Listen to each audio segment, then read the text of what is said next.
নমস্কার বন্ধুরা, আমি চন্দ্রা। আপনারা দেখছেন চন্দ্রাস কিচেন। বন্ধুরা, আজকে আমার কিচেনে রয়েছে ওলকপি আলু চিংড়ি মাছ দিয়ে তরকারি। তাহলে চলুন বন্ধুরা দেখে নিই আজকে আমার ওলকপি আলু চিংড়ি মাছের রেসিপিটা। বন্ধুরা, এখানে আমি ওলকপিটা কেটে সেদ্ধ করে নিয়েছি, আর এখানে নিয়েছি আমি মাঝারি সাইজের দুটো আলু। এখানে আমি চিংড়ি মাছটাকে বেছে ধুয়ে ভেজে নিয়েছি, আর নিয়েছি এখানে একটা পেঁয়াজ, 4 কোয়া রসুন, এক টুকরো আদা, আর একটা টমেটোকে বেটে, আর সঙ্গে একটা কাঁচা লঙ্কা একসাথে বেটে নিয়েছি।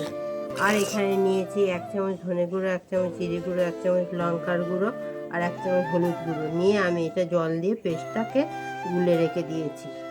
বন্ধুরা, আমার কড়াটা গরম হয়ে গেছে। এবার কড়াটায় আমি জিরে ফোড়ন দিয়ে নেব।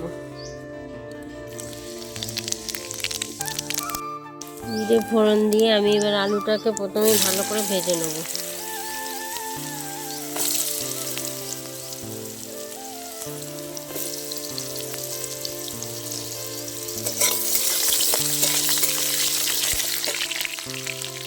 বন্ধুরা, আমার আলুটা ভাজা হয়ে গেছে। এইবার বেটে রাখা পেঁয়াজ, আদা, রসুন আর টমেটো বেটে রেখেছিলাম, সেটা আমি দিয়ে দেবো।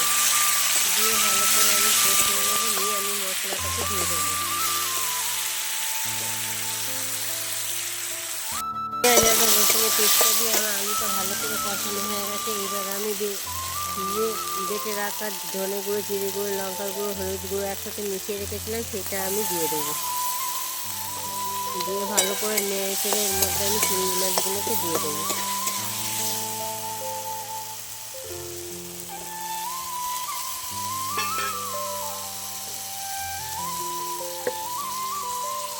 চিংড়ি মাছগুলো দিয়ে আমি মশলা বাটি ধোয়া জল একটু দিয়ে দেবো।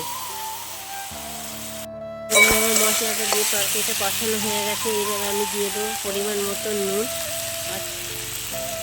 আর সামান্য একটু চিনি দিয়ে আমি ভালো করে নাড়াচাড়া করে নিয়ে আমি এর মধ্যে দিয়ে দেবো ওলকপি, সেদ্ধ করে রাখা ওলকপিগুলো।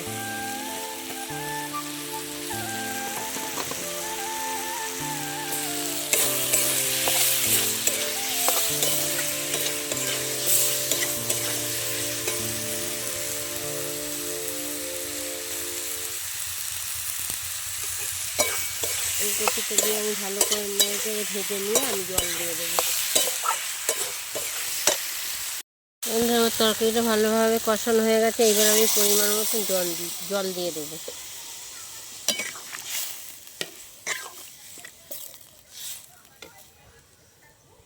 দিয়ে এবার আমি চাপা দিয়ে দেবো। আমার ওলকপি আলু চিংড়ি মাছ দিয়ে তরকারিটা হয়ে গেছে। এবার নামানোর আগে আমি একটু শাহি গরম মশলার ওপরে দিয়ে নামিয়ে নেব।